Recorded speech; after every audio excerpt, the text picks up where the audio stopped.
Hello guys! Today I have a little bit different video for you where I want to share my handwriting journey. I've had so many questions about how I improved my handwriting, what fonts am I using, and today I'll try to answer all those questions in this one video. I've honestly postponed making this for so long, mainly because I don't feel like I'm where I want to be yet either. So please take this advice from someone who's still on the journey as well and doesn't have level 10 handwriting skills either. But now let's get started with the actual tips. So I think the first thing you should do when you're getting started is to actually go and gather some inspiration. I usually use the website DaFont to check out beautiful fonts and then try to find a few that pleases your eye. If you want to improve your handwriting for a bullet journal, you very likely have some specific words that you want to be able to write. So here you can also see how that word looks with all these different fonts, and I think it's a bit easier to choose a favorite like this. I think my biggest inspirations have been the fonts called Collection and then Janet or Janetta Siluam, and you can find both of them here. But now that you have some fonts you can use as your guide and you have the general idea of how you like your handwriting to look like, it's time to just start to practice. I think a bullet journal is the perfect place for this. I personally haven't used any kind of additional handwriting journal, though I think it would be very beneficial if you want fast results.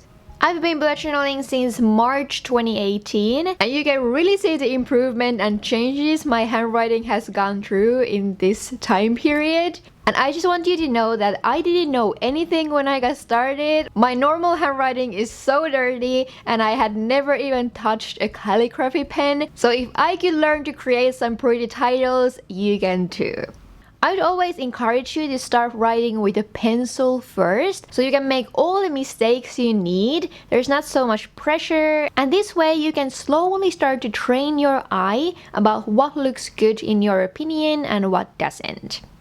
A few specific things that I've learned to pay attention to are how thick or thin you want the strokes to be, what's the height and direction of the letters, and how much space there is for each letter.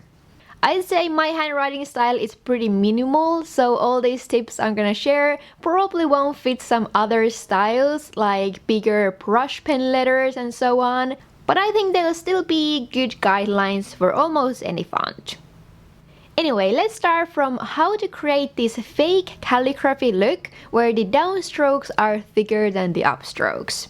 If you've seen my other videos, you know this is the technique I use all the time, and you don't really need to do anything else except just thicken the downstrokes with the same pen you're using. After I learned this technique, I went pretty hard on it in the beginning and have learned to sometimes take a step back and not make the downstrokes as thick as I did back then.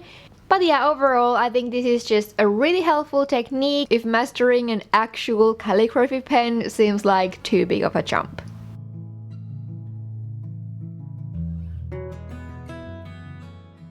Then let's talk about the letters and especially the direction and height of them. I'd say that it generally creates a cleaner look when most of your small letters are on the same level. You can always have a few special letters to add your own twist, but having all the letters on different levels is a whole another style that also requires mastering. I think using some guidelines or ruled paper or the dot grid in your journal will help you to keep the letters on the same level. Then what I mean by the direction is that especially having all these H, D, L, G swirls in pretty much the same angle and size really helps to create a cleaner look for your font.